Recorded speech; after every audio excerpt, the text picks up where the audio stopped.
એ જય શ્રી કૃષ્ણ. એ આવો માસી બેસો. જય શ્રી કૃષ્ણ.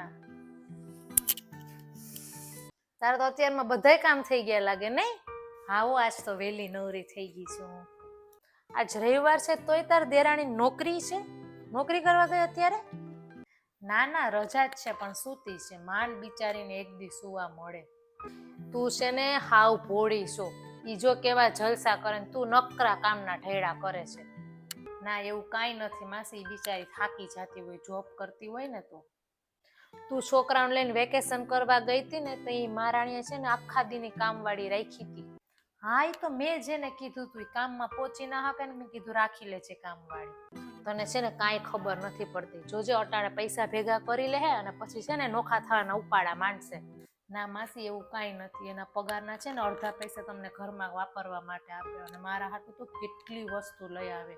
અને હું હમણાં કામમાં નહોતી પૂગતી ને તો એણે જ મને કામવાળી રખાવી દીધી. એ બહુ સમજુ ને ડાય છે. હા તો મને એમ થયું કે તને નહીં ખબર હોય તો હાલ કહું. બાકી હું જેવી દેખાય ને એવી તો છે જ નહીં. સારું હાલ હું તાર હાહુને મળવા આવી હતી છે નહીં, આવશે ને તે પછી પાછી આવીશ હો ને. હા સારું આવજો. આવા પંચાયતિયા પાડોશીની વાતમાં ક્યારેય આવવાનું નહીં.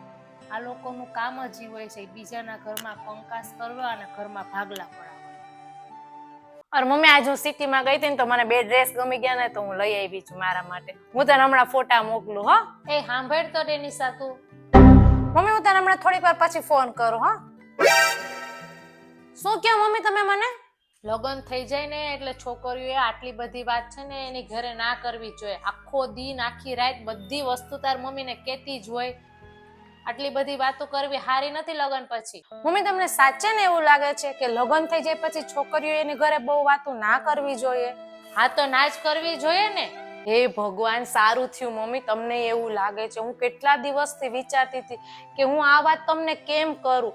દીદી કેટલા ફોન કરે છે નહીં આખો દિવસ તમને, પણ એના ઘરની બધી વાત તમને કરે અને આપણા ઘરની બધી વાત તમને પૂછી દે. લગ્ન પછી આ થોડુંક સારું લાગે ને મમ્મી? મમ્મી મને બહુ સારું લાગ્યું કે તમે છે ને આ વાતથી સહમત છો. હવે છે ને તમે દીદીને તમારી રીતે સમજાવી દેજો કે આટલા ફોન કરે ને ના સારું લાગે. કહી દેશો ને? અલ્યો મમ્મી આ પૈસા. અરે પણ પૈસા મને કેમ આપે છે? અરે આજ સવારે તમે પપ્પા પાસે પૈસા માંગતા હતા ને તો હું બેંકમાં ગઈ તો મેં કીધું લાવો તમારા માટે પૈસા લેતી આવો. પણ મેં તો પૈસા તાર પપ્પા પાસે માંગ્યા હતા. તું શું કામે લાવી? અરે હું પણ આ ઘરની સભ્ય જ છું ને મમ્મી. તમારે પૈસા જોતા હતા તો હું આપું કે એમાં શું થઈ ગયું? વાત તો એક જ થઈ ને. તું પૂછીશ નહીં કે મારે શું કરવું આ પૈસાનું? અરે તમે મમ્મી છો કઈ નાની છોકરી થોડાક છો હું તમને પૂછું કે તમારે શું કરવું આ પૈસાનું?